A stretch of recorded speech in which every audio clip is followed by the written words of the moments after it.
ગીર સોમનાથના કોંગ્રેસ ધારાસભ્ય વિમલ ચુડાસમાએ વિધાનસભામાં પ્રશ્ન નંબર 16 હેઠળ રજૂઆત કરી હતી કે ગીર સોમનાથ અને જૂનાગઢ જિલ્લામાં પશુ ડોક્ટરોની કેટલી જગ્યાઓ ખાલી છે અને ક્યારે ભરાશે।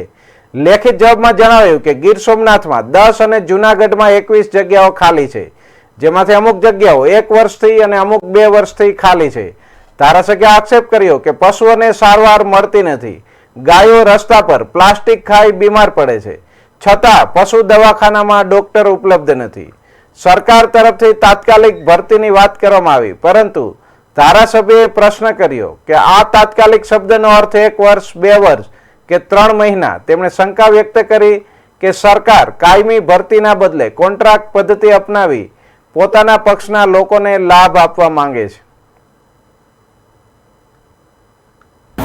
આજે પ્રશ્નોત્તરીમાં મારો પ્રશ્ન નંબર 16 હતો, ત્યારે મેં પૂછવામાં આવ્યું કે ગીર સોમનાથ જિલ્લા અને જૂનાગઢ જિલ્લામાં જે પશુ દવાખાનું આવેલું છે તેમાં મંજૂર થયેલું મેકમ કેટલું અને તે જગ્યાઓ ક્યારે ભરવામાં આવશે અને કેટલી જગ્યાઓ ખાલી છે।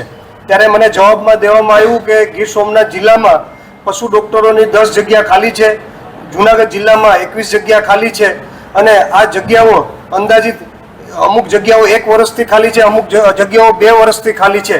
ત્યારે ખાસ કરીને આ 2 વર્ષથી પશુ ડૉક્ટરોની જગ્યા ભરવામાં નથી આવી અને એના કારણે આજે પશુઓને સારવાર નથી મળતી। ત્યારે હું ખાસ કરીને સરકારને પૂછવા માગું છું કે આજે રસ્તા ઉપર મારી ગાય માતાઓ રખડી રહી છે અને જ્યારે એ પ્લાસ્ટિક ખાઈને જીવી રહી છે અને જ્યારે પ્લાસ્ટિક ખાઈને એમને બીમાર પડે તો આજે આ ગુજરાત રાજ્યમાં પશુ દવાખાનામાં ડૉક્ટરો સારવાર માટે નથી, 1-2 વર્ષથી સારવાર માટે નથી। ત્યારે મેં પૂછવામાં આવ્યું કે આની ભરતી ક્યારે કરવામાં આવશે।